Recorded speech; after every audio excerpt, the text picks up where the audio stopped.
Hey guys, good evening, नमस्कार, सुप्रभात, सुमध्याह्न, सुसंध्या।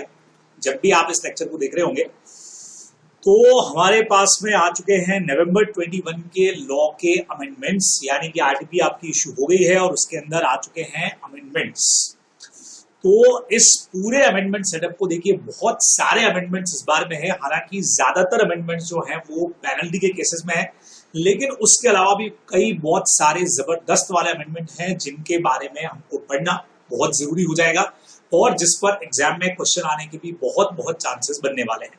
ठीक है, तो सिस्टम ये रहेगा कि दो पार्ट में हम लोग को अपने पूरे अमेंडमेंट्स को कवर करेंगे। फर्स्ट पार्ट इस वक्त आप लोग देखेंगे जिसमें हम लोग सेक्शन नंबर 122 तक में जो अमेंडमेंट्स आए हैं, यानी 1 से लगा करके 122, ठीक है, वहां तक हम कवर करेंगे। यानी कि लगभग मीटिंग्स वाला जो टॉपिक आपका खत्म होता है वहां तक के अमेंडमेंट हम यहाँ पे कवर करेंगे और उसके बाद वाले जो अमेंडमेंट है जो खास करके डिविडेंड अकाउंटेंसी या ऑडिट एंड ऑडिटर्स वाले में है उसको हम लोग सेकंड पार्ट के अंदर कवर करेंगे। देन उसके बाद थर्ड वीडियो आपके पास में आएगा जो होगा पूरा आरटीपी के सॉल्यूशन का, तो वो भी हम लोग सारी चीजों को यहाँ पे कवर करने वाले हैं। तो चलिए फटाफट से शुरू करते हैं।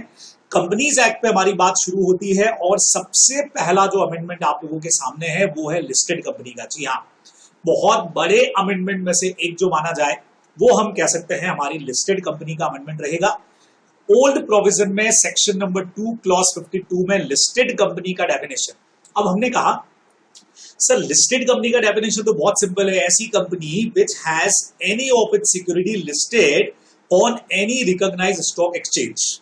बिल्कुल ठीक है, लेकिन अब यहां पे क्या कर दिया गया कि नया प्रोविजो इसके साथ में ऐड कर दिया गया है। डेफिनेशन तो अभी भी वही है, लेकिन नया प्रोविजो ऐड कर दिया गया जिसका बहुत बड़ा इंपैक्ट आने वाला है। सर इसका इंपैक्ट कहां आएगा बच्चे लोगों? पूरे एंटायर कंपनी लॉ में आपने कई सारे ऐसे सेक्शंस पढ़े हैं। सेक्शन 139 के अंदर भी आपने पढ़ा है, उसके बाद हमारा जो इंटरनल ऑडिट का सेक्शन है उसमें भी आपने पढ़ा है, जहां हम लोग बात करते हैं। उसके अलावा मीटिंग्स वाले चैप्टर में बहुत सारी जगह पे आप लोगों ने पढ़ा कि कोई इलेक्ट्रॉनिक फॉर्म में करना है तो लिस्टेड कंपनीज के ऊपर अप्लाई होगा। तो कई सारे ऐसे प्रोविजन है जहां क्लियर लिखा था कि it is applicable on listed company या लिस्टेड पब्लिक कंपनीज। तो उन सब पर इस डेफिनेशन का बहुत बड़ा इंपैक्ट जो है वो पड़ने वाला है, जो मैं आपको अभी समझा रहा हूं पूरा का पूरा। तो ध्यान से इस बात को समझिएगा। यहां पे क्या लिखा गया है? Listed company means a company which has or any of its security listed on any recognized stock exchange। ठीक है, अब कोई भी सिक्योरिटी इसकी जो स्टॉक एक्सचेंज में रजिस्टर्ड है वो लिस्टेड कंपनी होगी। लेकिन प्रोविजो क्या कहता है? Provided that such class of companies which have listed or intend to be listed, मतलब तो लिस्टेड है या लिस्टेड होने के लिए ट्राई करती है, इंटेंशन रखती है, list such of security as may be prescribed in consultation with SEBI shall not be considered as listed company। यानी कि प्रोविजो कहता है कि सम क्लास ऑफ कंपनीज जो अपने शेयर को लिस्टेड करवाती है, करने का इंटेंशन रखती है, उनकी कुछ सिक्योरिटीज जिनको सेबी प्रेस्क्राइब कर दे कि अगर इनका लिस्टिंग करवाया तो भी कंपनी को लिस्टेड कंपनी नहीं मानना है। समझिएगा, यानी कुछ पर्टिकुलर टाइप ऑफ कंपनीज के लिए और उनकी कुछ सिक्योरिटीज के लिए सेबी ये कह सकती है कि भले ही आपने उनका लिस्टिंग करवा लिया हो, लेकिन उन कंपनीज को हम लिस्टेड कंपनीज की कैटेगरी के अंदर इंक्लूड नहीं करेंगे। ये इस प्रोविजो में कहा गया। अब थोड़ा सा और समझिएगा। अब इसी का एक्सपांशन रूल के थ्रू हो गया। For the purpose of the proviso of section 252 जो अभी अपन पढ़ रहे हैं, the following class of companies shall not be considered as listed company. बच्चों समझिएगा, हमारे लिए सबसे बढ़िया पॉइंट यही है कि कुछ कंपनीज का टाइप यहां पे आपको दे दिया गया और आपको कहा गया कि इन कंपनीज को लिस्टेड कंपनी की लिस्ट में शामिल नहीं करना है। बराबर, तो आइए चेक करते हैं कि किनको नहीं करना है। सबसे पहला पॉइंट आया public company which have not listed their equity shares. बच्चों समझिएगा, ऐसी कंपनियां जो अपने इक्विटी शेयर्स को लिस्ट नहीं करवाती हैं। बहुत सही बात है भाई, पब्लिक कंपनियां जो इक्विटी शेयर को लिस्टेड नहीं करवाएंगी वो लिस्टेड कंपनी की लिस्ट में नहीं आएंगी on recognised stock exchange, but have listed there. लेकिन जिन्होंने इन दोनों में से कुछ भी, इन तीनों में से कुछ भी लिस्टिंग करवा रखा है, फिर भी ये कंपनियां इन केसेस के अंदर नॉट लिस्टेड कंपनी की लिस्ट में रहेंगी। बच्चों समझिएगा, मैं पूरा चार्ट बना के भी आपको समझाने वाला हूं, लेकिन पहले समझें। यहां उन पब्लिक कंपनीज की बात हो रही है जिन्होंने अपनी कुछ सिक्योरिटी को लिस्ट तो करवाया है, बराबर, लेकिन लिस्ट करवाने के बावजूद भी वो कंपनियां इस सेक्शन के हिसाब से अब लिस्टेड कंपनी की डेफिनेशन में कवर नहीं होंगी। चलिए अब इसको थोड़ा सा बढ़िया तरीके से इस पॉइंट को मैं पढ़ूं उससे पहले मैं आप लोगों को कुछ और समझा देता हूं, कुछ पुरानी चीजें भी याद दिला देता हूं। बच्चों लोगों, आप लोग सब जानते हो कि अगर मैं किसी भी पब्लिक कंपनी की बात यहां पे कर रहा हूं तो पब्लिक कंपनी के पास शेयर इश्यू करने के दो मेथड्स हैं, एकदम क्लियर, ठीक है।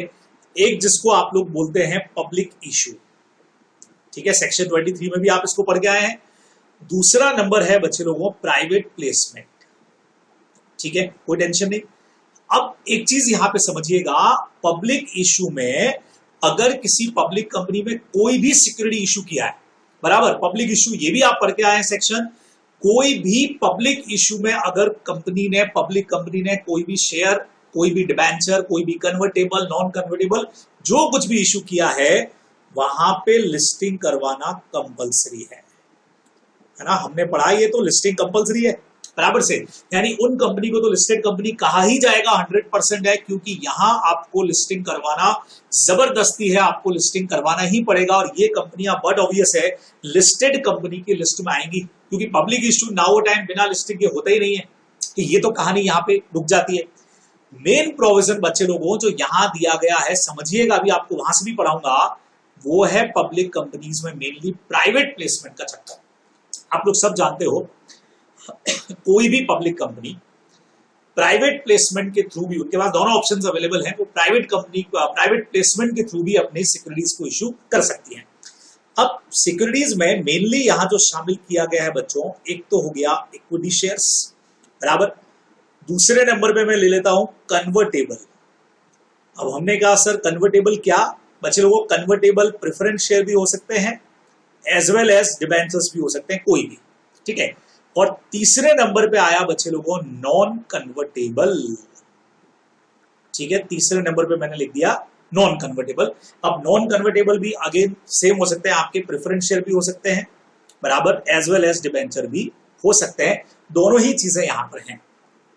अब सवाल है, क्या पब्लिक कंपनी प्राइवेट प्लेसमेंट के थ्रू अगर ये सिक्योरिटीज इशू करती हैं तो क्या इनका लिस्टिंग करवा सकती है क्या? बच्चों समझिएगा, मैंडेटरी तो नहीं है लेकिन वॉलंटरीली आप करवा सकते हैं, मना नहीं है। मतलब इक्विटी शेयर का आप वॉलंटरी रजिस्ट्रेशन करवाना चाहें तो अलाउड है, इसका भी वॉलंटरी रजिस्ट्रेशन करवाना चाहें, लिस्टिंग करवाना चाहें तो अलाउड है, इसका भी अगर वॉलंटरीली आप लिस्टिंग करवाना चाहते हैं तो करवा सकते हैं। वापस सुनिएगा, पब्लिक इश्यू में अगर कोई भी पब्लिक कंपनी पब्लिक इश्यू लेके आ रही है तो उनको लिस्टिंग करवाना कंपल्सरी यानी मैंडेटरी होता है। लेकिन अगर आपने प्राइवेट प्लेसमेंट के थ्रू किया है तो कोई दिक्कत नहीं, आप नहीं भी अगर लिस्टिंग करवाते हैं तो भी चलने वाला है। लेकिन पब्लिक कंपनियां सोच सकती हैं कि भाई प्राइवेट प्लेसमेंट में भले ही किया हो लेकिन ये सारे शेयर होल्डर कल को अपने शेयर बेचना चाहें, सिक्योरिटीज मार्केट में लाना चाहें तो ठीक है, इनका भी वो लिस्टिंग करवा सकती है, लेकिन वॉलंटरी होगा, प्राइवेट प्लेसमेंट में कंपल्सरी तो है ही नहीं, आप जानते हैं, ठीक है। तो ये सब कुछ वॉलंटरी होने वाला है। अब जो सवाल आया वो ये आया कि अगर कोई पब्लिक कंपनी के ऊपर क्वेश्चन चल रहा है, प्राइवेट प्लेसमेंट के थ्रू सिक्योरिटीज को इश्यू कर दे और उनका लिस्टिंग करवा दे, है ना। मान लीजिए इक्विटी शेयर का वॉलंटरी आपने लिस्टिंग करवाया, इसका भी आपने वॉलंटरी लिस्टिंग करवा दिया, इसका भी आपने वॉलंटरी लिस्टिंग करवा दिया, तो क्या इनको भी लिस्टेड कंपनी की डेफिनेशन में शामिल किया जाएगा क्या? इतना सा अपना क्वेश्चन है, बराबर से।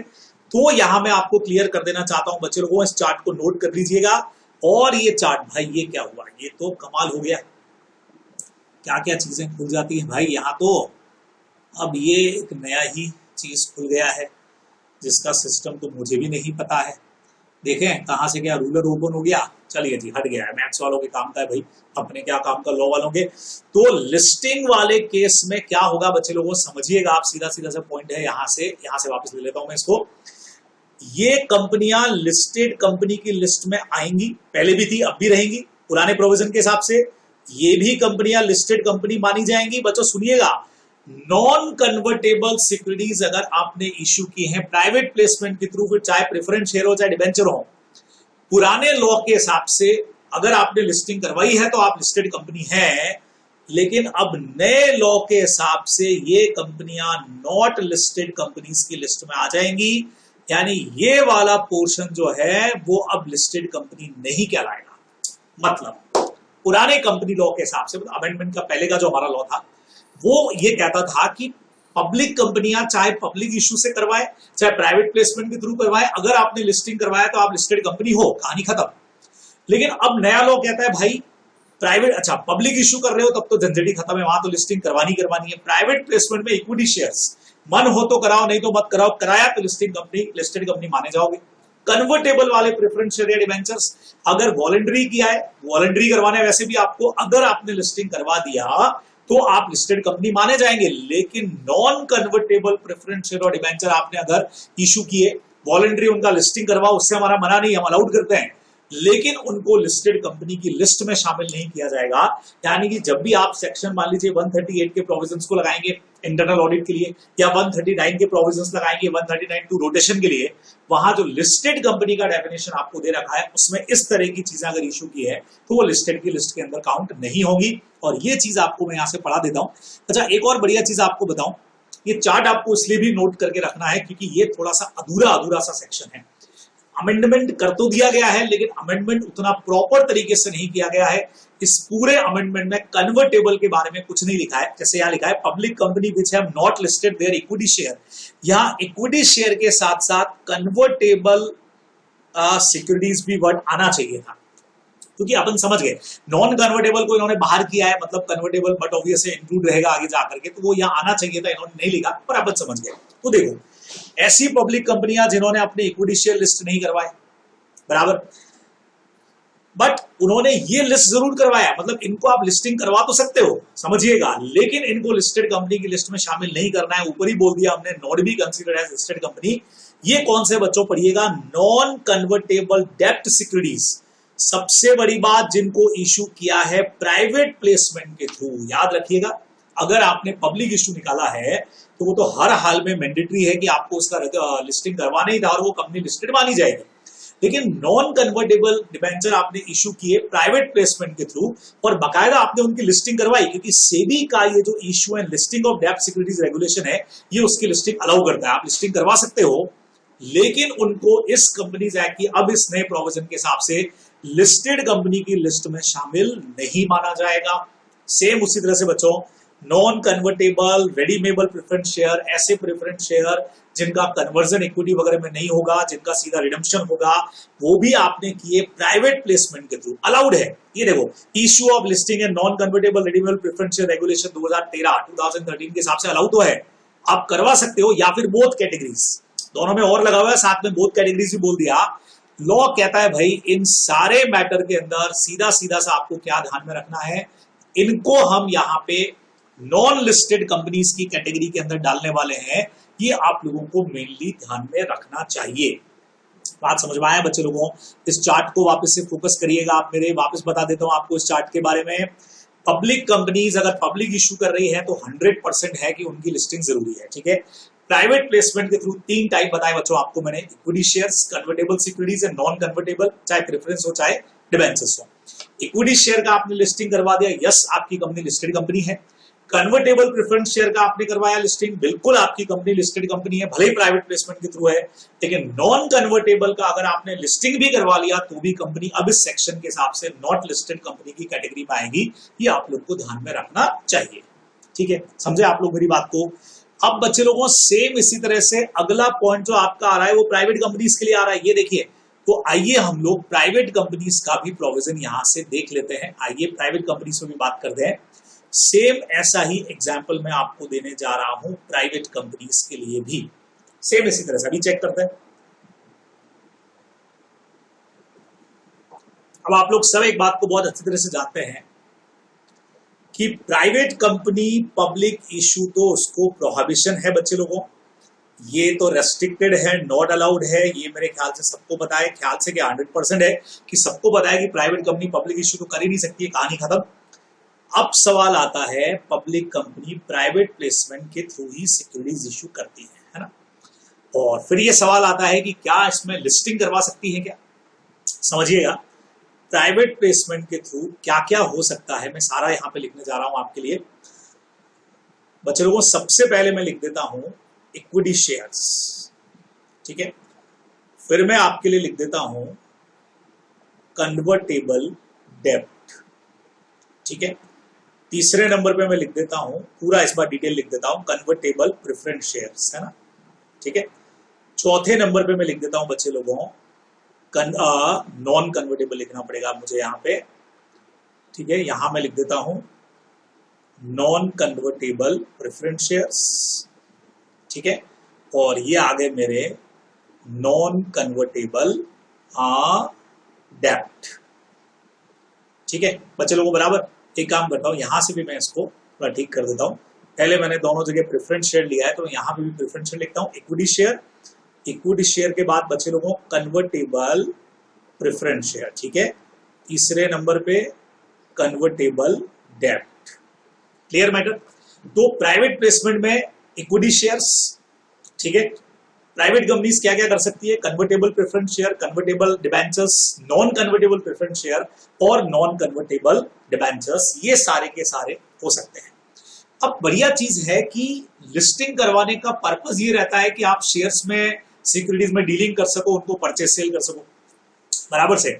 लेकिन प्रॉब्लम ये है कि इक्विटी शेयर्स में private company section 2 clause 68 as well as section 3 हमको कहता है कि 200 से ज्यादा मेंबर तो हो नहीं सकते, मिनिमम 2 रहेंगे, मैक्सिमम 200 रहेंगे। 268 आपने पढ़ा हुआ है, 2 क्लॉज 68। तो अगर हम इक्विटी शेयर की लिस्टिंग करवा देंगे तो फिर मेंबर नंबर तो उससे ज्यादा हो जाएगा, चांसेस बनेंगे, जो अलाउड भी नहीं है ना। प्लस शेयर के ट्रांसफर पे और रेस्ट्रिक्शन हमने लगा रखे हैं काफी सारे। तो समझिएगा कि ये वाली जो चीज है, मतलब एक प्राइवेट कंपनी जो है, जो प्राइवेट प्लेसमेंट के थ्रू शेयर इशू करवाती है, वहां पे बच्चे लोगों इक्विटी शेयर्स के लिए लिस्टिंग नॉट अलाउड, उनकी लिस्टिंग अलाउड है ही नहीं, बराबर से। सेम इसी तरह से बच्चों कन्वर्टेबल प्रेफरेंस शेयर की भी लिस्टिंग अलाउड नहीं है, क्योंकि कल को जाके शेयर्स में कन्वर्ट होंगे, फिर अगर आपको लिस्टिंग की परमिशन दे दे तो सेम पॉइंट। सेम उसी तरह से कन्वर्टेबल डिबेंचर्स के लिए भी सेम है कि लिस्टिंग वहां पे अलाउड नहीं है बच्चे लोगों, ये अपने को यहां पे ध्यान में रखना पड़ेगा, लिस्टिंग जो है वो परमिसिबल ही नहीं है। सेम उसी तरह से नॉन कन्वर्टेबल वाले जो हैं, जिनका तो सीधा सीधा पेमेंट ही करना है, तो उनकी भी लिस्टिंग जो है वो अलाउड नहीं है। समझिएगा इस पूरे मैटर को, बराबर। यानी वैसे कॉमनली सबको पता है कि प्राइवेट कंपनीज की लिस्टिंग होती नहीं है, प्राइवेट कंपनियां जनरली अपनी सिक्योरिटीज का लिस्टिंग करवाती नहीं है और परमिसिबल भी नहीं है।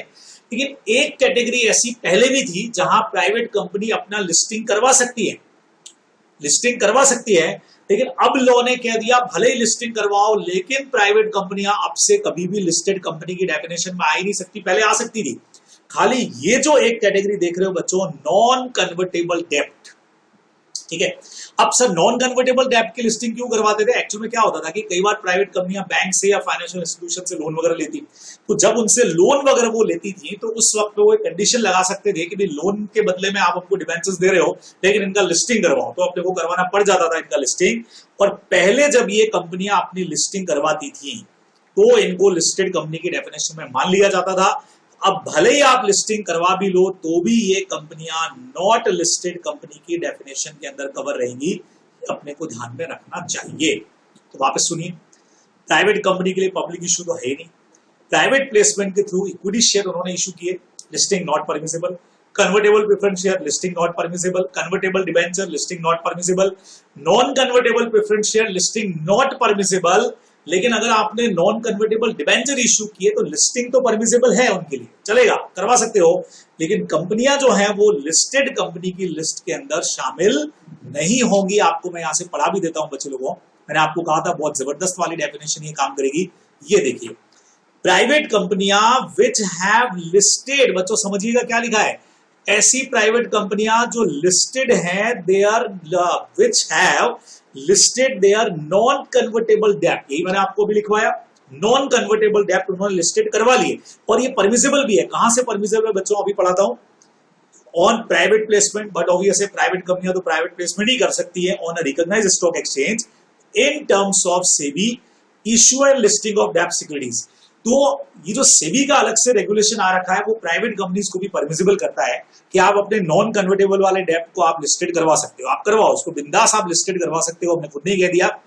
लेकिन ये लिस्टेड करवा भी लो तो भी बच्चे लोगों ऊपर अपन पढ़ चुके हैं, यहां से shall not be considered as listed कंपनियां, इस सेक्शन में पूरे कंपनीज एक्ट में जहां जहां लिस्टेड कंपनी पढ़ रहे हो उसके अंदर भले इसकी लिस्टिंग करवा रखी है, लेकिन ये लिस्टेड कंपनी की डेफिनेशन में कवर नहीं होगी।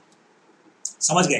तो मेन आपके लिए चार्ट रहेंगे, ध्यान रखिएगा। चाहे पब्लिक कंपनी का हो तो भी चार्ट इंपॉर्टेंट है, प्राइवेट कंपनी का हो तो भी चार्ट इंपॉर्टेंट है। उसी से आपको समझ में आएगा कि पब्लिक कंपनीज में हमने दो कैटेगरीज को उड़ा दिया, एक तो नॉन कन्वर्टेबल डेब्ट और प्रेफरेंस, दोनों के लिए हमने उड़ाया। भले आप इनका लिस्टिंग करवाओ, लेकिन ये लिस्टेड कंपनी में कवर नहीं होंगे। बाकी का आप करवाते हैं तो लिस्टेड कंपनी में कवर रहेंगे। सेम बच्चे लोगों प्राइवेट प्लेसमेंट, प्राइवेट कंपनीज का, ये भी हमने पढ़ लिया। पब्लिक कंपनियां पब्लिक इश्यू करे उनके लिए ये सेक्शन है ही नहीं, वो तो हमेशा लिस्टेड ही मानी जाएंगी। तीसरा वाला एक अमेंडमेंट में पॉइंट और है बच्चों, इनको भी लिस्टिंग में नहीं मानना है। लेकिन सबसे मजेदार चीज क्या लिखा है, public company which have not listed their equity share in a recognised stock exchange. Main definition ही उड़ा दिया इन्होंने तो, but whose equity share are listed on a stock exchange in a jurisdiction as specified section 23 clause 3, sorry sub section 3। अब बच्चों ये 23(3) है, ये अभी तक नोटिफाइड ही नहीं हुआ है। मजेदार बात बताऊं, अमेंडमेंट तो लिया है ये, लेकिन ये नोटिफाइड हुआ ही नहीं। इसमें है क्या बच्चों, फॉरेन जुरिसडिक्शन की बात की गई, मतलब फॉरेन स्टॉक एक्सचेंज। तो अगर सिंपल आपको बोलूं इस पॉइंट का मतलब अभी काम का है नहीं। अगर कोई भी पब्लिक कंपनी है जो इंडिया में रिकॉग्नाइज्ड स्टॉक एक्सचेंज में लिस्टेड नहीं है, लेकिन फॉरेन के किसी स्टॉक एक्सचेंज में लिस्टेड है, तो भी उसे लिस्टेड कंपनी नहीं माना जाएगा। समझ रहे हैं? अब वो कहते हैं सर यहां लिस्टेड नहीं हुए तो क्या हुआ, फॉरेन में तो लिस्टेड हूं मैं, 23(3) परमिशन देता है, भले ही आप वहां लिस्टेड हो गए, लेकिन हमारे यहाँ के हिसाब से, हमारे लॉ के हिसाब से आप लिस्टेड कंपनी की डेफिनेशन के अंदर कवर नहीं माने जाएंगे। ये अपने को ध्यान रखना है, पर अभी ये सेक्शन आया ही नहीं है। ठीक है, तो अल्टीमेटली बच्चों अब से क्या हो गया, कोई भी प्राइवेट कंपनी अब से इस सेक्शन के हिसाब से, सेक्शन 2 क्लॉज 52 के हिसाब से लिस्टेड कंपनी की डेफिनेशन में नहीं आ रही है। पहले सिर्फ एक बात में आ रही थी, नॉन कन्वर्टेबल डेब्ट के लिए, लेकिन अब उसको भी यहां से हटा दिया गया। अब कोई भी प्राइवेट कंपनी कभी भी लिस्टेड कंपनी वर्ड के अंदर इंक्लूड नहीं हो सकती है। पब्लिक कंपनियां होती ही है, इन दो केसेस के अंदर नहीं हो सकती है, अगर आपने नॉन कन्वर्टेबल डेब्ट किया हो, लेकिन वो भी प्राइवेट प्लेसमेंट के थ्रू, या नॉन कन्वर्टेबल प्रेफरेंशियल इश्यू किया हो, वो भी प्राइवेट प्लेसमेंट के थ्रू, तो आप नहीं हो सकती है। लिस्टेड भले करवा लीजिए, लेकिन लिस्टेड कंपनी की लिस्ट में आप इंक्लूड नहीं होंगे, ये अपने को ध्यान में रखना चाहिए। बराबर से बच्चे लोगों, तो बहुत जबरदस्त पॉइंट है। तो एक तो इसको आप लोगों को बहुत बेहतर तरीके से समझ लेना है। चलिए आगे बढ़ जाते हैं बच्चे लोगों, बहुत मजेदार पॉइंट है। अब जबरदस्त वाले कुछ खास पॉइंट बच्चे लोगों, टाइप्स ऑफ कंपनीज के ऊपर देखें।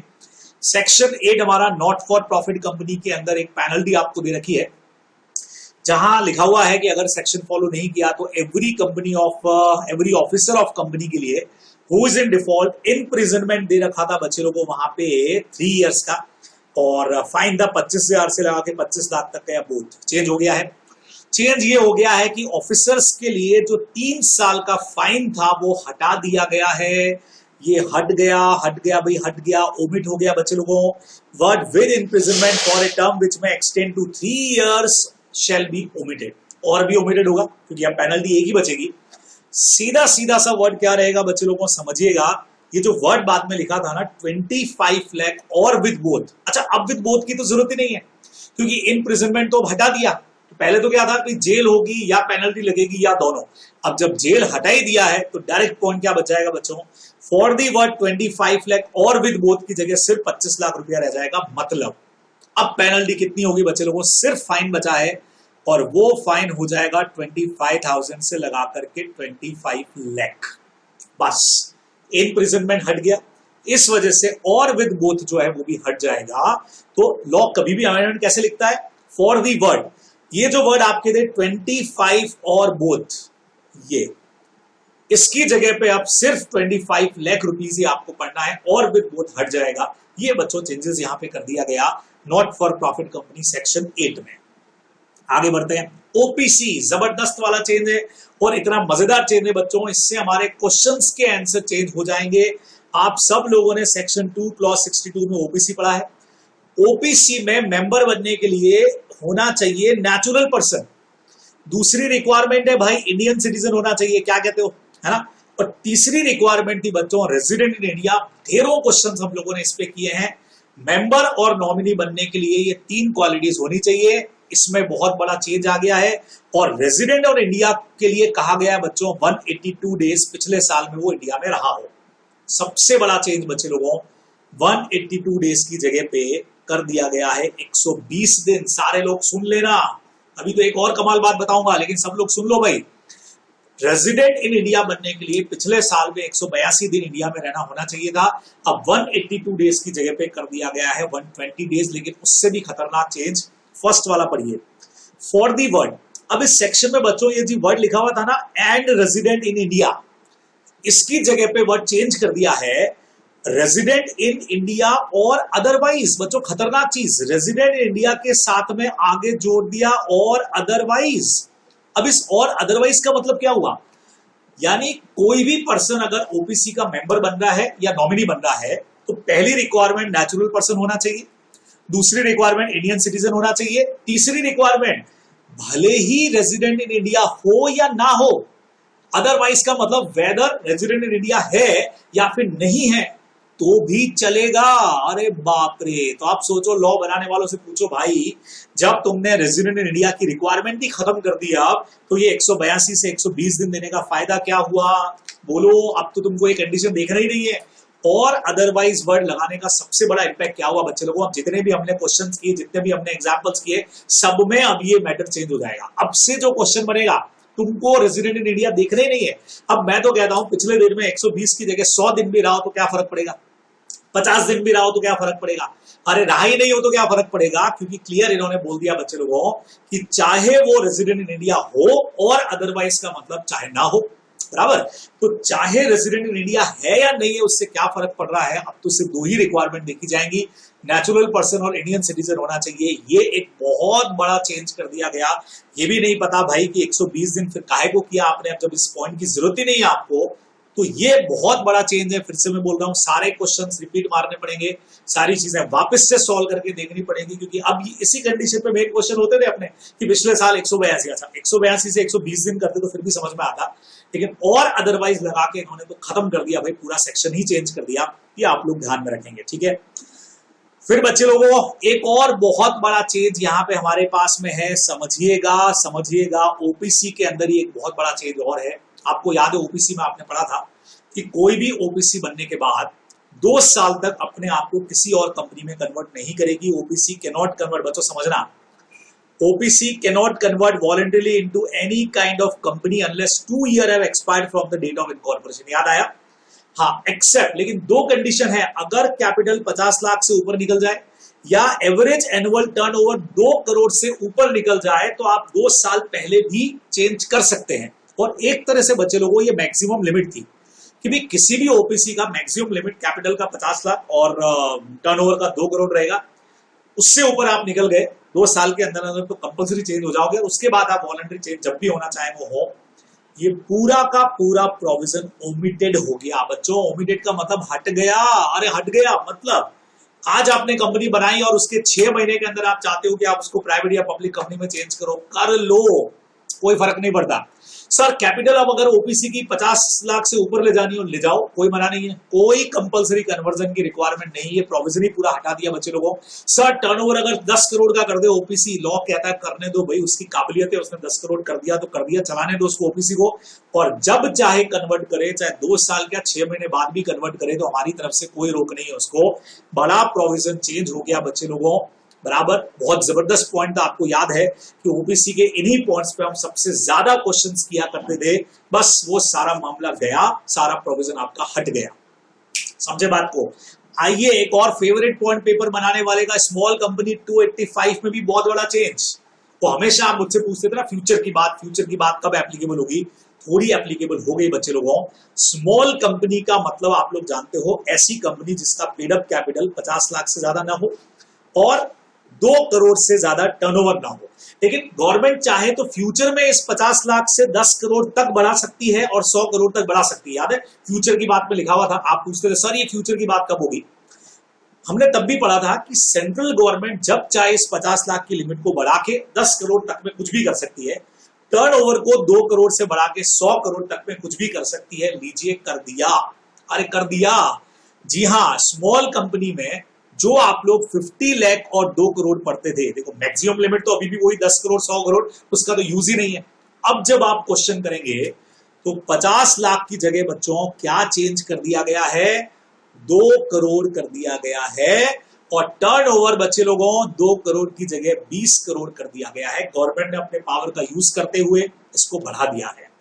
मैक्सिमम 10 तक बढ़ा सकते थे, इन्होंने 2 करोड़ कर दिया, और 2 करोड़ को 100 करोड़ तक बढ़ा सकते थे, इन्होंने 20 करोड़ कर दिया है। खैर, तो 10 और 100 करोड़ से भी मतलब नहीं है। ध्यान रखिएगा, जो पहले हमारी लिमिट 50 लाख की मैक्सिमम थी स्मॉल कंपनी के अंदर, उसे बढ़ा करके कर दिया गया है 2 करोड़। अब से क्वेश्चन 2 करोड़ पे होंगे।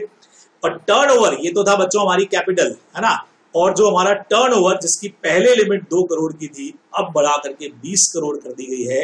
यानी अब हमको क्वेश्चन इस पर सॉल्व करने पड़ेंगे जितने भी होंगे, है ना, बहुत बड़ा चेंज। अब यहाँ पे भी हमने स्मॉल कंपनी पे भी बहुत क्वेश्चन किए कि भी ये कंपनी स्मॉल कंपनी है नहीं है, दोनों कंडीशन में एंड लगा हुआ है, बराबर दोनों साथ में पूरी करनी होती है। लिमिट चेंज हो गई है, 50 लाख और 2 करोड़ की जगह पे 50 लाख की जगह पे 2 करोड़ हो गया, और टर्नओवर जो 2 करोड़ था उसकी जगह 20 करोड़ से आपका 20 करोड़ से आपका क्वेश्चन जाने वाला है। ओपीसी में तो लिमिट ही हटा दी गई है, सेंचुरी खत्म है वहां पे पूरी। ये आप लोगों को सबसे बड़े चेंजेस ध्यान में रखने चाहिए। ठीक है, अगले पे आ जाऊं बच्चे लोगों। अगला टॉपिक हमारा प्रोस्पेक्टस का है। देखें, इसमें better to be stated in prospectus section 26 में एक पेनल्टी दे रखी थी बच्चे लोगों। अगर 26 के प्रोविजन को फॉलो नहीं करते हो तो every person who is knowingly a part of issue of prospectus shall be, यहाँ इम्प्रिजनमेंट था बच्चों 3 साल तक का, और फाइन था 50,000 से लगा करके 3 लाख तक का, या फिर बोथ। सेम वैसे ही किया गया है। जेल की सजा कम कर दी, हटा दी गई है। द वर्ड द इम्प्रिजनमेंट, बच्चों पढ़ना, ये जो इम्प्रिजनमेंट वाला वर्ड अपन ने ऊपर पढ़ा था वो ओमिट हो गया, जैसे ऊपर सेक्शन में आपने किया। ये देखो क्लियर बोल दिया, ओमिट कर दिया गया है, मतलब हटा दिया गया। जेल की, लोग मेरे ख्याल से लॉ चाह रहा है भैया जेल की रोटियां मत तोड़ो, तुम बाहर ही रहो, बस पेनल्टी भर दो, जेल वेल हटाओ इनको। वैसे जेल के अंदर भीड़ बढ़ती जा रही है भाई, खाना पीना सारा सरकारी खर्चा होता है, हटाओ इसको। तो जेल हटा दिया। पेनल्टी के अंदर इसका मतलब बच्चों 50,000 तो सेम टू सेम रहा। ये जो लाइन थी ना 3 लाख रुपीज और विद बोथ, बट ऑब्वियस है अब ये रहेगा सिर्फ 3 लाख रुपीज और विद बोथ, यहां से हट जाएगा। सर और विद बोथ क्यों हट जाएगा बच्चे, जब आपका इम्प्रिजनमेंट है ही नहीं तो फिर और विद बोथ पहले क्या था, जेल या पेनल्टी या दोनों। अब या दोनों का सवाल ही नहीं है, तो 3 लाख रुपीज और विद बोथ की जगह सिर्फ 3 लाख रुपीज रह जाएगा। मतलब अब इसमें आपकी पेनल्टी, डायरेक्ट पेनल्टी 50,000 से लगा के मैक्सिमम 3 लाख तक की, कोई जेल वेल की सजा नहीं है। ये 26 के अंदर चेंज कर दिया गया, जो आपको ध्यान में रखना है। चलिए सेक्शन 40 पे लेके आता हूं आपको। सेम बच्चों जो चेंजेस हुए हैं, अब वो सारे पेनल्टी के चेंजेस हैं हमारे सारे के सारे। इनको एक बार जरूर रीड आउट करना, एमसीक्यू के हिसाब से जोरदार हो सकते हैं। इन सेक्शन 40 नंबर जो आपका securities to be dealt in stock exchange का था, अगर इस सेक्शन को आप फॉलो नहीं करते हो तो कंपनी के लिए पनिशमेंट था जो अभी भी सेम रहा है, कोई चेंज नहीं किया है। लेकिन ऑफिसर के लिए जो इम्प्रिजनमेंट था बच्चे लोगों, फिर से वही चेंज, इम्प्रिजनमेंट 1 साल का हटा दिया गया। देखो अमेंडमेंट यहां से पढ़ रहा हूं मैं, with imprisonment for a term extend to 1 year omitted कर दिया गया। अब सिर्फ क्या बचा बच्चों, 50,000 से लगा करके 3 लाख रुपए, और विद बोथ भी हटाना पड़ेगा। फिर से देख लो, 3 लाख और विद बोथ की जगह अब सिर्फ 3 लाख पढ़ना है आपको, यानी और विद बोथ हटा दिया गया। तो इसमें भी बच्चे लोगों सिर्फ प्रोविजन क्या बच जाएगा, 50,000 से लगा के 3 लाख तक का पेनल्टी, कहानी खत्म, कोई इम्प्रिजनमेंट नहीं, उसको हटा दिया गया। समझे सारे लोग बात को। चलिए शेयर कैपिटल वाले चैप्टर पे आते हैं। 48 variation in the share holder rights. पुराना प्रोविजन, फिर से पनिशमेंट में चेंजेस है, सेक्शन ही ओमिट कर दिया गया। मजा आ गया आपको बच्चों। 48 वाले सेक्शन में variation of share holder right में ये एक पेनल्टी का प्रोविजन हुआ करता है इस तरह का, मैं पढ़ भी नहीं रहा हूं अब, ठीक है, क्योंकि इसको पूरा ओमिट ही कर दिया गया, हटा दिया गया। हटा सावन की घटा भाई, हटा दो इस पूरे प्रोविजन को ही। तो ये अब प्रोविजन पनिशमेंट का 48 में से हटी गया। मतलब अभी एट प्रेजेंट के केस के अंदर 48 का किसी ने वॉयलेशन किया तो कोई उसके ऊपर पेनल्टी हटा दी है, लॉ ने फिलहाल नहीं लगाई है। ठीक है, आगे बढ़े। सेक्शन नंबर 56, फिर से चेंजेस हैं।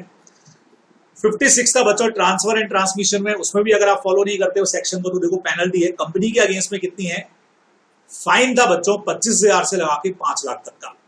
ऑफिसर के अगेंस्ट में भी फाइन ही था, जेल यहाँ पे था ही नहीं, 10,000 से लगा के 1 लाख तक का।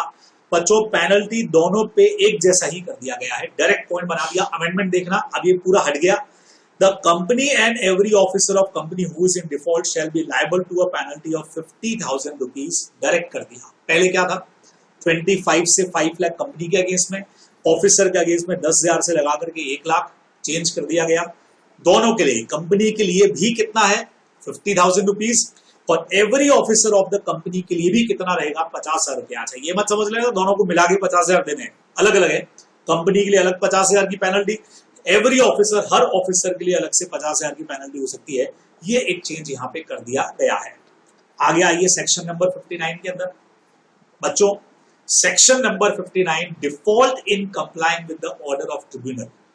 जहां पे आप रजिस्टर का रेक्टिफिकेशन करते थे, ये सेक्शन मैंने बुक में लिया ही नहीं, अपनी वाली बुक में नहीं है भाई, स्टडी मैट में दे रखा है। और बढ़िया चीज इसीलिए नहीं लिया था क्योंकि जल्दी ओमिट होने वाला था, और देखिए ओमिटेड हो भी गया है।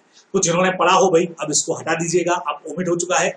सेक्शन 59 जो है rectification of register of member, tribunal जहां ऑर्डर करता है। तो अगर आप ट्रिब्यूनल का ऑर्डर नहीं मानते हो तो कंपनी और एवरी ऑफिसर जो भी उसके अगेंस्ट में पेनल्टी थी, नाउ अमेंडमेंट आ चुका है, ये प्रोविजन हट गया पूरा का पूरा। तो बुक में अपने नहीं है और नहीं पढ़ रखा है तो टेंशन ही खत्म हुई गया। चलिए नेक्स्ट पे लेके आता हूं आपको, सेक्शन नंबर 64 चेक करिएगा।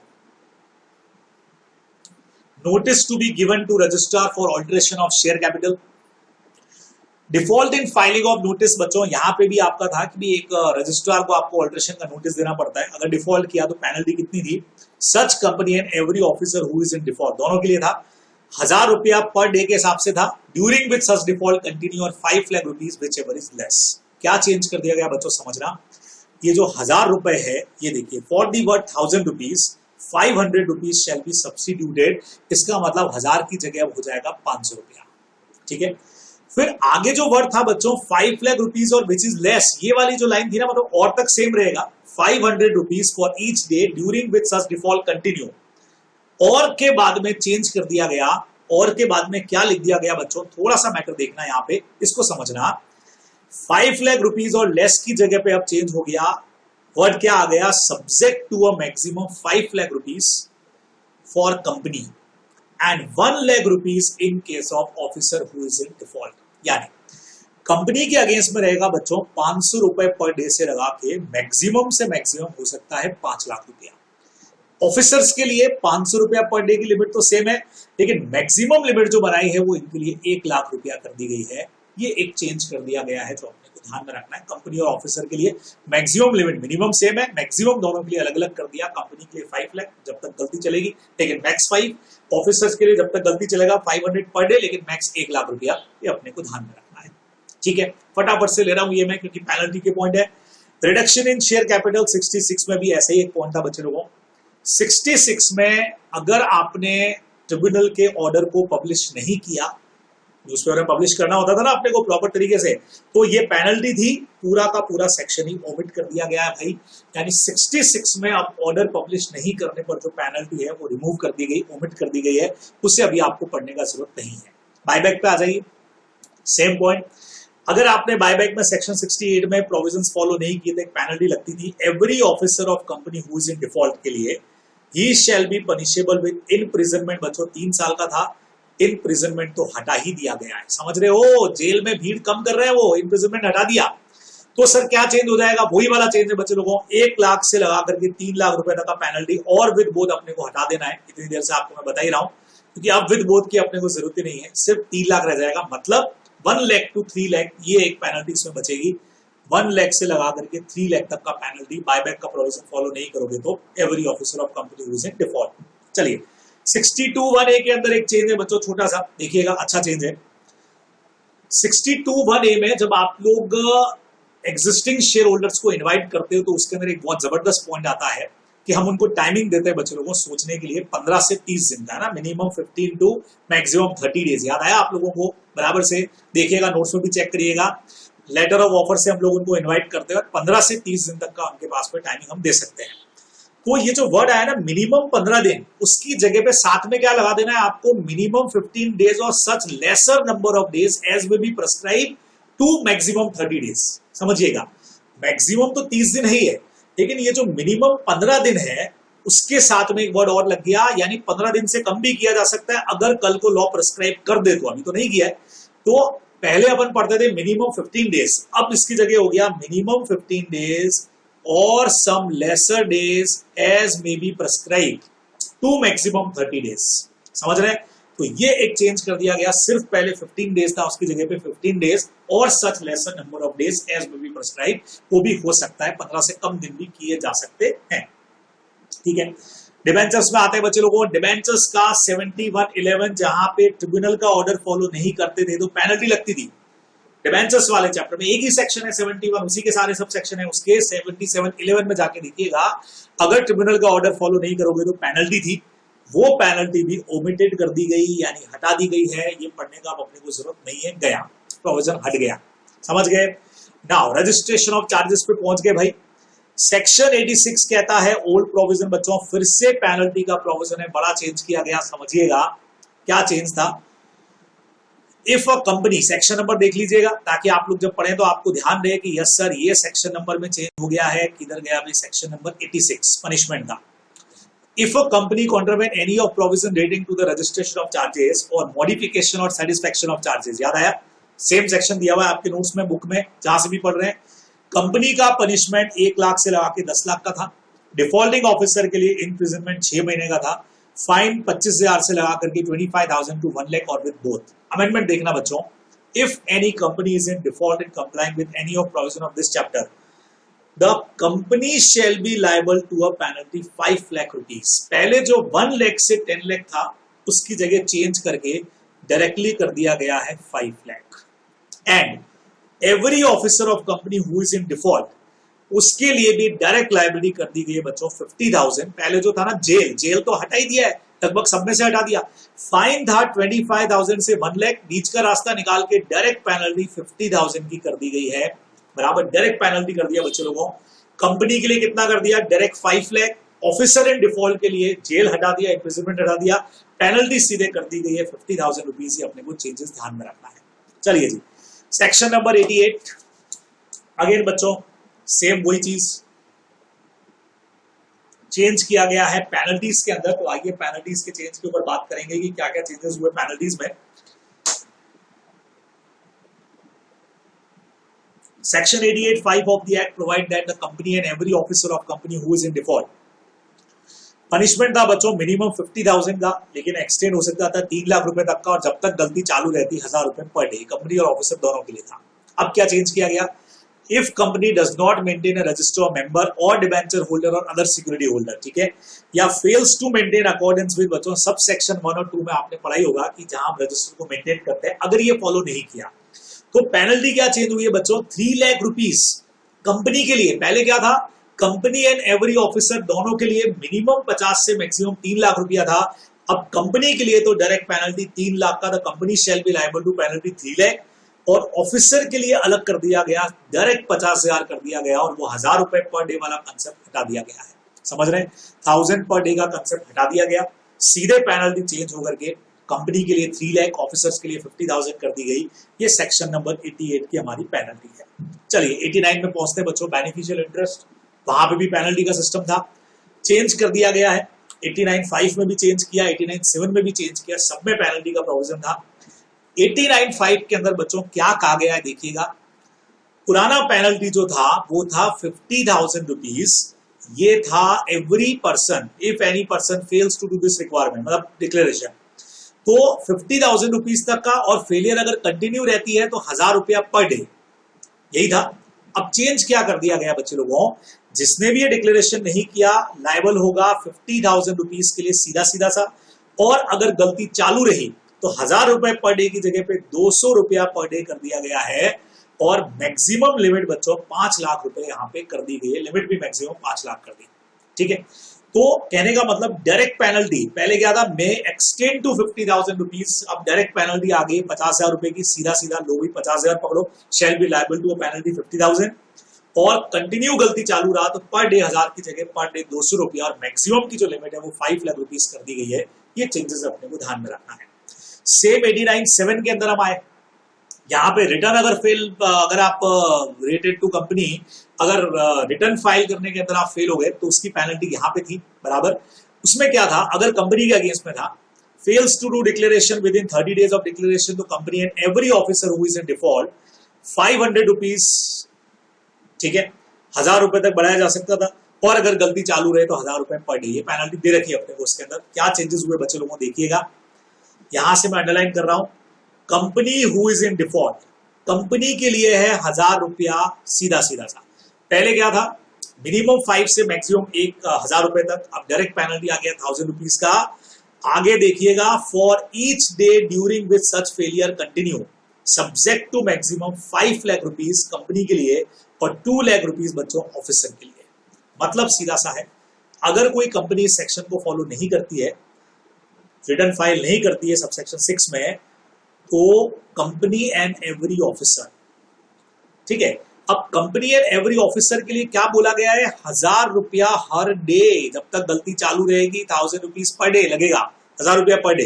लेकिन चेंज क्या किया, कंपनी के लिए जैसे पहले किया था मैक्सिमम लिमिट बच्चों 5 लाख रुपए, और ऑफिसर के लिए 1000 रुपया पर डे मिनिमम तो है ही है, लेकिन मैक्सिमम इनके लिए 2 लाख रुपया कर दिया गया है। 1000 रुपया पर डे तो दोनों के लिए है, मैक्सिमम की लिमिट दोनों के लिए अलग अलग है, जैसा पहले भी थी, ये अपने को ध्यान में रखना चाहिए, ठीक है। एक नया सेक्शन और डाल दिया गया है बच्चे लोगों, 89(11). The central government may by notification exempt any class or class of person from complying with any of requirement of this section except subsection 10। 10 वाला जो हमारा सेक्शन है वो तो डायरेक्ट हमारा वो सेक्शन था बराबर से, तो उसके अलावा बाकी चीजों के अंदर, मतलब सब सेक्शन 10 को छोड़ करके बाकी प्रोविजंस के लिए सेंट्रल गवर्नमेंट दे सकती है एग्जम्पशन, बराबर। पर्टिकुलर क्लास और क्लास ऑफ पर्सन को भी, जिनको डिक्लेरेशन नहीं देना है, if it is considered necessary to grant such exemption in public interest. अगर गवर्नमेंट को लगता है कि भाई ऐसा एग्जम्पशन देना कि आप बेनिफिशियल ओनर है लेकिन आपको डिक्लेरेशन देने का जरूरत नहीं है, जहां पे दोनों को डिक्लेरेशन देना होता था ना, तो गवर्नमेंट को लगता है भी पब्लिक इंटरेस्ट में ऐसा डिक्लेरेशन करना जरूरी नहीं है या सही भी नहीं है, तो उनको वो एग्जम्प्ट कर सकते हैं। And any such exemption may be granted either unconditionally, जैसा हमेशा होता है, पर चाहे तो कुछ कंडीशन लगा भी सकते हैं नोटिफिकेशन के थ्रू। ये हम लोगों को, बच्चे लोगों को यहाँ पे ध्यान में रखना चाहिए। तो प्रोविजन हमारा बहुत सीधा सीधा सा हो गया, आप लोग ध्यान में रखेंगे। जहां पे सेक्शन नंबर 89 हम लोग पढ़ते हैं बच्चे लोगों को, बेनिफिशियल ओनरशिप का हमारा बड़ा सेक्शन है, ठीक है। और ये सेक्शन हमसे सीधे तौर पे क्या कहता है, एकदम सीधी सी बात हो गई, पनिशमेंट वाले पॉइंट को छोड़ करके जो ऊपर आपने पढ़ा, बाकी कहीं पर भी हम आपको एग्जम्पशन दे सकते हैं, ठीक है। और उस एग्जम्पशन के अंदर ये रहेगा कि पब्लिक इंटरेस्ट में अगर है तो वेदर कंडीशनली या अनकंडीशनली सेंट्रल गवर्नमेंट कल को स्पेसिफाई कर दे पर्टिकुलर क्लास और क्लास ऑफ पर्सन को, तो उनको एग्जम्पशन मिल जाएगा, फिर उनको इस सेक्शन के प्रोविजन फॉलो करने की जरूरत नहीं है। ये एक नया सेक्शन यहाँ पे इंसर्ट हुआ है, ठीक है। चलिए 90 के ऊपर आते हैं बच्चे लोगों। सेक्शन नंबर 90 अगेन, जहां पे बेनिफिशियल ओनरशिप चेक किया जाता है, उसका इन्वेस्टिगेशन होता है, उसकी डिटेल हम लोग पढ़ते हैं। 90 वाला सेक्शन अपना, ठीक है। वो बेनिफिशियल ओनरशिप, ये हमारा एक तरह से सिग्निफिकेंट बेनिफिशियल ओनरशिप का पॉइंट भी साथ में आता है। इसमें एसबीओ रूल्स, पेनल्टी चेंज कर दी गई बच्चों। एसबीओ रूल्स के अंदर ये हमारी सारी की सारी पेनल्टी थी जिनको चेंज कर दिया गया। If any person fails to make declaration under subsection 1 he shall be liable to penalty 50,000 rupees. बच्चों पहले क्या था कि अगर आप फेल हो गए तो जेल जाना पड़ता था 1 साल के लिए, वो हटा दिया गया। फाइन था मिनिमम 1 लाख से लगा करके 10 लाख या फिर बोथ, और कंटिन्यू अगर गलती चालू रहती है तो 1000 रुपीज एवरी डे। ये सारी पेनल्टीज बच्चों थी 90 सबसेक्शन 10 में। अब क्या बड़ा चेंज कर दिया गया समझो, अब बड़ा चेंज यहां पे ये कर दिया गया है, if any person fails to make a declaration as required under subsection 1, penalty बच्चों 50,000 रुपीज सीधा, कोई मिनिमम मैक्सिमम नहीं, जेल भी नहीं, डायरेक्ट 50,000 रुपया। और अगर गलती चालू रहती है तो 1000 रुपया पर डे अभी भी है, लेकिन जिसका मैक्सिमम लिमिट कर दिया गया है 2 लाख रुपीज, 1000 पर डे है लेकिन मैक्सिमम 2 लाख रुपीज कर दिया गया। ये यहाँ पे इन्होंने चेंज कर दिया है, अगेन आपका पेनल्टी में चेंज है, ठीक है। फिर उसके बाद में बच्चों एक और चेंज किया गया, 90(11) में भी चेंज किया गया है, पेनल्टी के अंदर फिर से चेंज किया गया बच्चे लोगों। ये रहा आपका पूरा प्रोविजन जो आपके नोट्स में से आप लोगों ने पढ़ा है। यहाँ पे लिखा हुआ था कि अगर कंपनी और ऑफिसर डिफॉल्ट करता है तो मिनिमम 10 लाख से लगा करके 50 लाख तक का पेनल्टी हो सकता है। रूल बार बार आ जाता है, 10 लाख से लगा करके 50 लाख तक का पेनल्टी यहाँ पे लग सकता है बच्चे लोगों कंपनी के अगेंस्ट में, बराबर, या ऑफिसर के अगेंस्ट में भी। ये देखो, company and every officer who is in default, minimum 10 lakh से मैक्सिमम 50 लाख था, और अगर फेलियर कंटिन्यू रहती है तो 1000 रुपीज पर डे के हिसाब से पेनल्टी थी पुराने प्रोविजन में। नए में क्या चेंज किया गया बच्चों देखिएगा, कंपनी लायबल होगी अब 1 लाख रुपए के लिए, कितना चेंज कर दिया गया है ना, और कंटिन्यू फेलियर हुआ तो 500 रुपीज पर डे के हिसाब से लगा के मैक्सिमम 5 लाख। जो पुराना पेनल्टी कितना था बच्चे लोगों, 10 लाख से लगा करके 50 लाख तक का जो पेनल्टी था, वो चेंज करके सिर्फ 1 लाख रुपया पेनल्टी, लेकिन पर डे 500, मैक्सिमम 5 लाख तक। ऑफिसर के लिए अलग कर दिया गया है 25,000 रुपया डायरेक्ट पेनल्टी हो गई। कंटिन्यू फेलियर हुआ तो पर डे, जैसे कंपनी के अगेंस्ट 500 था, यहाँ पे 200 हो गया। मैक्सिमम कंपनी के लिए 5 लाख था, यहाँ पे 1 लाख हो गया है। ये चेंजेस किए गए हैं पेनल्टी के। तो ये सारे चेंजेस जो भी हैं बच्चे लोगों, इसको एक बार आपको बस पढ़ना जरूर पड़ेगा इनको बराबर, क्योंकि एमसीक्यू के हिसाब से बहुत जबरदस्त काम हो जाएगा। टफ नहीं है बिल्कुल भी, बट हाँ ये जरूर मैं मानता हूं कि चीजें बहुत सारी है अपने को पढ़ने के लिए, अब याद करने के लिए। सेक्शन नंबर 92 पे आता है बच्चे लोगों, पुराना प्रोविजन क्या है अगेंस्ट देखिएगा। सेक्शन नंबर 92 में एनुअल रिटर्न के कंटेंट्स आपको बच्चों सब सेक्शन 1 में दे रखे हैं कि एनुअल रिटर्न में क्या क्या चीजें जाएंगी। उसमें आपका क्लॉज सी में लिखा हुआ था इनडेप्टनेस जाता है। इनडेप्टनेस अब बच्चों पॉइंट ओमिट हो गया, अब इनडेप्टनेस के बारे में एनुअल रिटर्न में नहीं जाएगा। क्लॉज जे नंबर पे जब आप देखोगे तो लिखा हुआ रहेगा detail as may be prescribe in respect of share held by और इन फॉरेन इंस्टीट्यूशनल इन्वेस्टर, है ना, उनकी डिटेल भी डालते थे उसमें, उनका नाम, उनका एड्रेस, कौन सी कंट्री है, रजिस्ट्रेशन कहाँ पे हो रखा है, कितना शेयर होल्डिंग का परसेंटेज है, वो सब। इसमें क्या चेंज किया गया बच्चों समझिएगा, ये इंडिकेटिंग से लगा करके एंड तक का जो पोर्शन था हेल्ड बाय देम वो पूरा हटा दिया गया है। मतलब अब जब आप अपने नोट्स में ये जे वाला पॉइंट पढ़ोगे तो कितना पढ़ना है, detail as may be prescribe in respect of share held by or on behalf of foreign institutional investor, बस यहीं तक। ये जो आगे वाली लाइन थी नेम एड्रेस कंट्री कुछ नहीं, वो कहेंगे हम बाद में प्रेस्क्राइब करते रहेंगे, अभी फिलहाल ये लाइन पूरी हटा दीजिए। तो ये पूरा का पूरा इंडिकेटिंग के बाद का जो वर्ड था बच्चों पूरा का पूरा ओमिट हो चुका है, हट गया है। ठीक है, फिर बच्चे लोगों आप जब ये सेक्शन पढ़ोगे तो उसमें एक प्रोविजो दे रखा है आपको, provided that in relation of OPC small company private company, अगर स्टार्टअप कंपनी है तो एनुअल रिटर्न जो है वो सीएस साइन कर लेगा, और सीएस नहीं है तो कोई भी डायरेक्टर कर लेगा। ये एज इट इज रहा है। इसके बाद में एक पैराग्राफ और जोड़ दिया गया, एक प्रोविजो और जोड़ दिया गया नया, provided further that central government may prescribe abridged form of annual return. बच्चों एब्रिज का मतलब होता है शॉर्ट फॉर्म। तो सेंट्रल गवर्नमेंट अगर चाहे तो वो कह सकता है 1% कंपनीज को, स्मॉल कंपनीज को या अदर क्लास ऑफ कंपनियां जो भी सीजी प्रेस्क्राइब करेगा कि आप पूरा एनुअल रिटर्न बनाने की जगह उसका शॉर्ट फॉर्म चाहे तो सबमिट कर सकते हैं। ऐसा सेंट्रल गवर्नमेंट चाहे तो प्रेस्क्राइब कर सकता है, एक फॉर्मेट बना के दे देगा। ओपीसी के लिए, स्मॉल कंपनीज के लिए तो है ही है, और कोई क्लास ऑफ कंपनीज को भी एग्जम्पशन देना चाहे तो वो दे सकते हैं। इसके अंदर ही अपने को ध्यान रखना है कि आप पूरा डिटेल की जगह पे एवरेज फॉर्म का मतलब शॉर्ट फॉर्म बना करके दे दीजिए। ठीक है, फिर बच्चों 92(5) में पेनल्टी में फिर से चेंज हुआ है। देखिएगा यहाँ पेनल्टी में क्या चेंज हुआ है, company and every officer who is in default, penalty बच्चों 50,000 रुपीज का था, और कंटिन्यू फेलियर में 100 रुपीज पर डे के हिसाब से, और मैक्सिमम 5 लाख था। क्या चेंज किया गया देखिएगा, 50,000 जो वर्ड यहाँ पे था बच्चों उसकी जगह चेंज करके कर दिया गया है 10,000। ये देखिए 10,000 रुपीज चेंज कर दिया। अब वो जो वर्ड 5 लाख रुपीज था बच्चों मैक्सिमम वाला, उसको हटा करके 2 लाख रुपया कर दिया गया है। ठीक है, ये कंपनीज के लिए और ऑफिसर्स के लिए किया गया है। 50,000 नया जोड़ा है। पहले क्या था पुराना प्रोविजन, चाहे कंपनी हो चाहे ऑफिसर हो, दोनों के लिए मिनिमम दोनों के लिए पेनल्टी 50,000 तो सीधा था ही था, और 100 रुपए पर डे से लगा करके मैक्सिमम 5 लाख। अब बच्चों क्या किया गया चेंज, कंपनी के लिए अगर बोलूं तो 10,000 रुपया तो डायरेक्ट पेनल्टी, और मैक्सिमम पर डे सेम रखा है। पर डे अभी भी इनके लिए 100 रुपया पर डे, तो मैक्सिमम बढ़ करके अब जो कर दिया गया, पुराने टाइम के अंदर क्या था बच्चों, चाहे कंपनी थी चाहे ऑफिसर था, दोनों के लिए 5 लाख था। अब कंपनी के लिए तो कर दिया गया है 2 लाख, और ऑफिसर्स के लिए अगर बात करूं तो 10,000 रुपया डायरेक्ट पेनल्टी तो है ही है। पर डे का बच्चे लोगों अभी भी वही 100 रुपया रखा है, लेकिन मैक्सिमम इनके लिए बढ़ा करके 50,000 रुपया कर दिया गया है। ये अपने को ध्यान में रखना है, चेंजेस किए गए हैं। 50,000 डायरेक्ट पेनल्टी की जगह 10,000, पर डे की जो पेनल्टी है वो अभी भी 100 रुपये ही रखी है, 100 ही है। लेकिन 100 की जो मैक्सिमम लिस्ट है, मैक्सिमम जो पहले 5 लाख था वो कंपनीज के लिए कर दिया गया 2 लाख, और ऑफिसर के लिए कर दिया गया है 50,000। ही अपने को ध्यान में रखना है। 92(6) में भी चेंज किया गया बच्चों।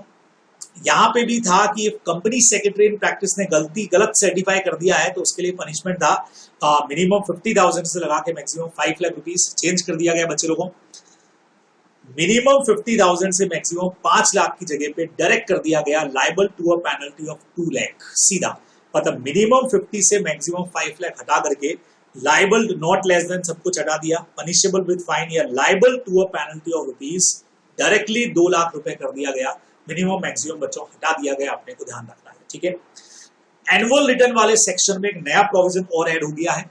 ठीक है, every company shall B file it's annual return. अगर फॉर्म याद करना चाहें तो हर कंपनी के लिए है MGT 7 हो गया बच्चों, एक्सेप्ट ओपीसी और स्मॉल कंपनी, क्योंकि ओपीसी और स्मॉल कंपनी अब फाइनेंशियल ईयर 2021 से MGT 7A में अपना फॉर्म भरेगी। एनुअल रिटर्न जो फाइल करना है ओपीसी और स्मॉल कंपनी को छोड़ करके तो MGT 7 है, और इन कंपनीज के लिए जो है वो MGT 7A हो गया। स्मॉल और ओपीसी कंपनीज के लिए अपने को ध्यान में रखना है। ठीक है, अगला चैप्टर बच्चों, इस सीक्वेंस में मेरा आखिरी चैप्टर है ये, बराबर इतने अमेंडमेंट्स अपने को और करने हैं फर्स्ट पार्ट के अंदर, फिर आपसे सेकंड पार्ट के अंदर वापस जल्दी ही मुलाकात होगी, एक दिन का गैप देके अपन उसके लिए भी बात कर लेंगे। प्रॉक्सीज का हमारा सेक्शन 105 ओल्ड प्रोविजन में बच्चों कुछ पेनल्टीज है, आपने नहीं भी अगर बुक से पढ़ी हो तो आप पढ़िएगा, कुछ पेनल्टीज हमने दे रखी थी। ठीक है, इनमें चेंज कर दिया गया है। चेंज क्या कर दिया गया बच्चों, नो इनविटेशन। आपको याद हो तो एक प्रोविजन आपने पढ़ा है कि कंपनी कभी भी अपने एक्सपेंस पर प्रॉक्सीज के नाम प्रोवाइड नहीं करेगी, यानी कंपनी कभी मीटिंग के नोटिस के साथ में कभी भी प्रॉक्सीज की लिस्ट नहीं भेजेगी कि आप इनको अपॉइंट कर दो, जब तक कि मेंबर खुद रिक्वेस्ट ना करे, है ना। तो बहुत सीधा सा था, यहाँ पे अगर कंपनी ऐसा करती है तो उसके लिए पेनल्टी थी बच्चों 1 लाख की। अगर कंपनी ने जानबूझ करके विलफुली ऐसी लिस्ट प्रोवाइड की मेंबर्स को, तो वहां पे एवरी ऑफिसर ऑफ कंपनी उसके अगेंस्ट में पेनल्टी लग रही थी 1 लाख रुपया। ठीक है, हाँ, लेकिन अगर मेंबर ने रिक्वेस्ट किया है और अगर मेंबर की रिक्वेस्ट पे अगर आप प्रोवाइड कर रहे हो तो फिर ये पनिशेबल नहीं था। ठीक है, अब क्या चेंज कर दिया गया बच्चों, सुनना। यहाँ पे इन्होंने जो चेंज था अपना, who knowingly issue the invitation aforesaid the wilfully authorise the permit the issue. इसका मतलब ये था बच्चों, अगर कोई भी कंपनी या कोई भी ऑफिसर जानबूझ करके इंटेंशनली अगर ये लिस्ट प्रोवाइड कर देता है तो पहले 1 लाख रुपए का पेनल्टी था, जिसको बढ़ा करके 50,000 रुपए कर दिया गया। और सबसे बड़ी बात बच्चों सुनना, ये जो पनिशेबल वर्ड है ना, इस पनिशेबल की जगह उन्होंने लाइबल वर्ड कर दिया, चेंज कर दिया। पनिशमेंट की जगह पे लाइबल कर दिया, ही इज लाइबल टू पे। पहले था 1 लाख रुपीस, अब कर दिया गया है, अच्छा पहले था मे एक्सटेंड टू 1 लाख। अब अगर कोई भी कंपनी ने शेयर होल्डर्स को बिना उनकी रिक्वेस्ट के लिस्ट प्रोवाइड कर दी है प्रॉक्सीज की, अपन ने पढ़ा है कंपनी अपने एक्सपेंस पे नहीं कर सकती, नोट वाले पॉइंट्स पे पढ़ना, अपनी बुक में भी दे रखा है, स्टडी गाइड में भी दे रखा है। तो अगर आपने वो लिस्ट प्रोवाइड कर दी तो पहले 1 लाख रुपए तक का पेनल्टी था, अब उसको घटा करके बच्चों 50,000 रुपीज डायरेक्ट पेनल्टी कर दी गई है। ये एक बड़ा चेंज किया गया, 1 लाख से 50,000। तो आपने अगर ये पेनल्टी नहीं पढ़ी है तो आप डायरेक्ट पढ़ना कि कंपनी अपने एक्सपेंस पे प्रोवाइड करती है तो 50,000 है। लेकिन अगर मेंबर की रिक्वेस्ट पे हम दे रहे हैं, मेंबर ने रिटर्न में रिक्वेस्ट किया और अगर हम प्रोवाइड कर रहे हैं, तो हम यहाँ पे पहले लिखा हुआ था पनिशेबल नहीं होंगे, उसकी जगह पे चेंज हो गया कि अभी हम लाइबल नहीं होंगे, अपने को ध्यान रखना है। ठीक है, तो अगर आपने इस प्रोविजन को पहले कभी नहीं पढ़ा है तो डायरेक्टली अब इस प्रोविजन को याद कर लीजिए। Company have no right to provide any list of proxies to member, जिसको हम बोलते हैं company at its own expenses can not provide list of proxy. अगर कर दिया गया तो every officer who is in default, उसके लिए सीधा पेनल्टी 50,000 रुपए का हो जाएगा, ये आपको याद रखना है आप। ठीक है, लेकिन अगर मेंबर की रिक्वेस्ट पे प्रोवाइड किया है तो he is not liable, not punishable की जगह पे नॉट लाइबल हो गया, ये अपने को ध्यान रखना है। ठीक है, फिर बच्चे लोगों 117 पे हम लोग आ गए। सर ये 117 कौन सा था, जहां पे रिजोल्यूशन का लिस्ट प्रोवाइड करना पड़ता है बच्चों अपने को, रिजोल्यूशन एंड एग्रीमेंट का पूरा डिटेल हम आरओसी को भेजते हैं, बराबर। तो वहां पे अगर आप डिफॉल्ट करते हो तो 1172 में इतना बड़ा एक पेनल्टी दे रखा है अपने को, इतना बड़ा पेनल्टी का पुराना प्रोविजन, पेनल्टी का ओल्ड प्रोविजन है, कोड्स वगैरह में आपको दे रखा है। चेंज क्या किया गया है बच्चों, वो देखिए, बड़े चेंजेस, सारे चेंजेस पेनल्टी में है। Such company shall be liable to 10,000, पुराना पढ़ते हैं पहले साथ में। देखिए, पहले कंपनी के लिए पेनल्टी थी बच्चों 1 लाख रुपया, और कंटिन्यू के लिए था further 500 each day, maximum 25 lakh, ये था कंपनी के लिए। क्या चेंज हुआ देखो, पेनल्टी पहले थी बच्चे लोगों 1 लाख रुपीस, उसकी जगह पे पेनल्टी सीधे कर दी गई है 10,000 रुपीस, 1 लाख से सीधा 10,000 पे आ गए। पर डे का पेनल्टी बच्चों पहले कितना था 500 रुपीस, जिसको कम करके कर दिया गया 100 रुपए। ठीक है, ईच डे। मैक्सिमम पहले था 25 लाख रुपीस, उसको कम करके बच्चों 2 लाख रुपया कर दिया गया है। चेंजेस हो गए। Every officer who is in default, officer के लिए बच्चे लोगों लाइबल थी पेनल्टी 50,000 रुपीस डायरेक्ट था, कंटिन्यू फेलियर पे 500 पर डे, मैक्सिमम 5 लाख। क्या चेंज किया गया देखो, ऑफिसर के लिए बच्चे लोगों जो डायरेक्ट पेनल्टी पहले 50,000 रुपीस की थी, उसको कम करके 10,000 रुपया कर दिया गया। कंटिन्यू फेलियर में पहले 500 पर डे थे, अब 100 रुपए कर दिए गए, ठीक है। और मैक्सिमम पहले जो 5 लाख था उसको 50,000 कर दिया गया है। ये चेंजेस किए गए हैं जो आप लोग को ध्यान में रखना है। तो कहाँ चेंजेस है आपको बताता जा रहा हूं मैं, बराबर। अब बच्चे लोगों एक और चेंज इसके अंदर आया है, ओल्ड प्रोविजन अगेन वैसा ही। ये देखिएगा, एक ओल्ड प्रोविजन हमारा था बच्चे लोगों यहाँ पे इस तरह का। जब आप लोग ये टॉपिक पढ़ते हो resolution and agreement to be filed, कौन कौन से रेजोल्यूशन फाइल करने पड़ते हैं बच्चों, उसका जी नंबर पॉइंट हमारा जो है उसमें एक लाइन लिखी है, resolution passed in pursuance of 179(3). अब आपको मैं बता दूं 179 वाला सेक्शन रेगुलर क्लास में भी मैंने बताया आपको, बोर्ड के पावर्स के लिए, बीओडीज के पावर्स के लिए, ठीक है। तो उसमें एक पावर ये भी है कि अगर बीओडीज ने कहीं पर भी कोई ग्रांट लोन या फिर गारंटी या कोई सिक्योरिटी प्रोवाइड की है तो उसका डिटेल जो है उसके लिए रेजोल्यूशन पास करना पड़ता है और उसका डिटेल हम इस वाले सेक्शन में आरओसी को भेजते हैं, 117 में हम भेजते हैं, ठीक है। ये जी पॉइंट में लिखा हुआ है, लेकिन वहां पे एक प्रोविजो भी है। इसका प्रोविजो क्या था, उसमें चेंजेस हुए हैं। Provided further that nothing in this clause shall apply to a banking company. बच्चे लोगों अगर कोई बैंकिंग कंपनी लोन देती है, गारंटी देती है, कुछ भी देती है ऑर्डिनरी कोर्स ऑफ बिजनेस में, तो उनका तो काम ही यही है, वो आपको फिर यहाँ पे इस सेक्शन के अंदर इंक्लूड नहीं करना होता था, ठीक है। तो जब आप सेक्शन 117 पढ़ते हो तो उसमें ये बात लिखी हुई है जी नंबर वाले पॉइंट में कि 179(3) में जो भी रेजोल्यूशन पास करोगे उसकी सारी डिटेल आरओसी को भेजो। लेकिन बैंकिंग कंपनीज के केस में अगर वो ऑर्डिनरी कोर्स ऑफ बिजनेस में ऐसा कर रहे हैं तो आपको इंफॉर्मेशन की जरूरत नहीं है, क्योंकि उनका रोज का काम है। अब चेंज क्या कर दिया गया बच्चों, अब ये जो प्रोविजन है वो सिर्फ बैंकिंग कंपनीज के लिए नहीं रखा है, तो 2 पॉइंट और एक्स्ट्रा डाल दिए गए। मतलब अब ये जो एग्जम्पशन था, क्या एग्जम्पशन था, उसके लिए आपको सेक्शन याद होना जरूरी है कि 179(3) में अगर कोई भी रेजोल्यूशन हम पास करते हैं तो हम उसकी इंफॉर्मेशन इस सेक्शन में आरओसी को देते हैं। लेकिन बैंकिंग कंपनीज को ऐसा इंफॉर्मेशन नहीं देना है। अब बैंकिंग कंपनीज के अलावा बच्चों नॉन बैंकिंग फाइनेंस कंपनीज को भी नहीं देना है और हाउसिंग फाइनेंस कंपनीज को भी नहीं देना है। पहले सिर्फ बैंकिंग कंपनीज के लिए एग्जम्पशन था, वो एग्जम्पशन चेंज करके वो जो एग्जम्पशन खाली बैंकिंग कंपनीज के लिए था, अब वो एग्जम्पशन बच्चों बैंकिंग कंपनीज को भी मिलेगा।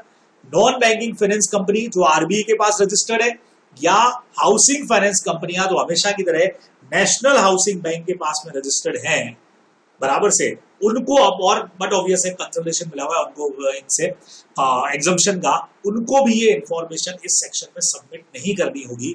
ये आप लोग को मेनली ध्यान में रखना है।